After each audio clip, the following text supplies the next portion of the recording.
పల్నాడు జిల్లా నరసరావుపేట పట్టణంలో ఇంటి అద్దె చెల్లింపు వివాదం ఒక నిండు ప్రాణం తీసింది. బరంపేటకు చెందిన కిషోర్ ఇంట్లో వెంకటేష్ కుటుంబం అద్దెకు ఉంటుంది. అద్దె చెల్లించే విషయంలో ఇటీవల ఇరువురు కుటుంబాల మధ్య వివాదం నెలకొంది. ఈ వివాదం చిలికి గాలివానగా మారి వెంకటేష్ కుటుంబంపై కిషోర్ కర్రలతో దాడి చేసే పరిస్థితికి వెళ్ళింది.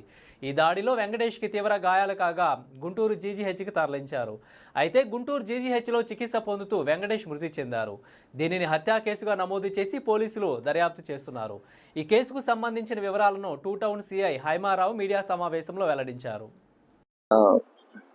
మీడియా మిత్రులందరికీ నమస్కారం. ఈరోజు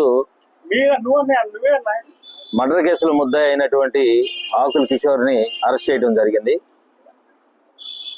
దానికి కారణం 18వ తారీఖున మిడ్-నైట్ 2 గంటల సమయంలో వెంకటేష్ అనే అతను కిషోర్ వాళ్ళ అత్త ఇంట్లో అద్దెకుంటూ ఉంటాడు. అత్తకి కిషోర్కి చాలా రోజుల నుంచి ఆస్తి విషయం మీద గొడవ జరుగుతూ ఉన్నాయి. దానికి వెంకటేష్ సపోర్ట్ చేస్తున్నాడని కిషోర్కి వెంకటేష్ మీద కోపం పెరుగుతూ ఉంది. దానికి కారణం ఏంటంటే ప్రతిరోజు ఇతను తాగి వాళ్ళ ఇంటికి వెళ్ళి గొడవ పడుతున్నప్పుడు అది అడ్డుకుంటా ఉంటాడు. అది మనసులో పెట్టుకుని అతనికి 2-3 సార్లు వార్నింగ్ ఇవ్వడం కూడా జరిగింది.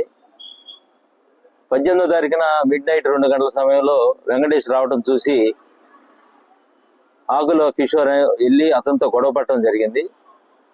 ఆ సమయంలో ఇద్దరు గొడవ పడుతూ రోడ్డు మీదకి వచ్చినప్పుడు పక్కనే ఉన్నటువంటి కర్ర తీసుకుని ఆ తల మీద బలంగా కొట్టడంతో రక్తగాయంతో కింద పడిపోయి ఉంటాడు. అతను హాస్పిటల్లో ట్రీట్మెంట్ పొందుతూ చనిపోవడం జరిగింది 20వ తారీఖున. ఈరోజు ఆకుల కిషోర్ వాళ్ళ ఇంటికి వచ్చాడనే సమాచారం రావడంతో అతన్ని పట్టుకుని అరెస్ట్ చేయడం జరిగింది. అతన్ని ఇప్పుడు కోర్టుకి సబ్మిట్ చేస్తాం, రిమాండ్ ఇస్తాం.